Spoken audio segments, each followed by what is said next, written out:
Drilling and how it should be taxed is just one of the things Julie Grant asked Energy Secretary Rick Perry about at the White House today. Julie was one of a group of reporters invited to interview Trump administration officials in Washington. She is live outside the White House with the details. Julie.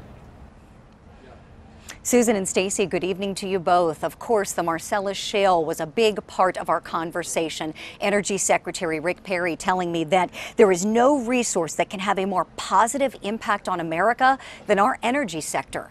Now, the Energy Secretary was non-committal, though, when I asked him about a possible bailout of First Energy. Certainly, that is something that will affect lots of nuclear power plants, and jobs in our region.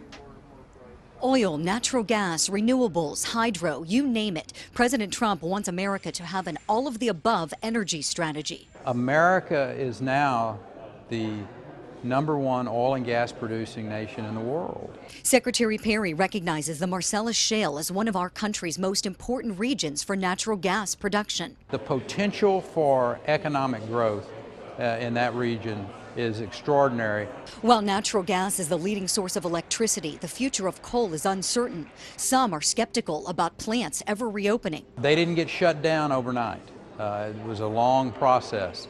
They're not going to come back overnight, but this president's committed to it. President Trump has been calling for the Department of Energy to help bolster struggling nuclear power plants. Secretary Perry was non-committal about whether First Energy's bailout request will be granted after its bankruptcy filing. Some are saying it could cost taxpayers $8 billion. Wanted to ask you, is this likely to happen? If so, is this a good idea, bad idea? Your thoughts? I think the president's idea and where we're headed is a global, if you will, a national strategy to deal with the national grid.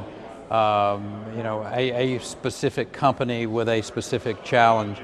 This is not going to be addressing that. Russia controls the natural gas market overseas, but Secretary Zinke believes America has the potential to become a leading exporter. We're producing 10.7 million barrels a day.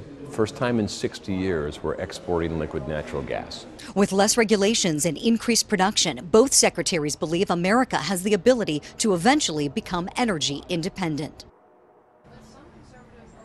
Pennsylvania already has an impact fee in place for natural gas producers, and Governor Wolf has long promised to impose a severance tax. I asked Energy Secretary Perry if he thinks that would be a good idea. He told me that as governor of Texas, he learned that if you overtax, over-litigate, and over-regulate, people will leave your state. Reporting live at the White House, I'm Julie Grant, KDKA-TV News.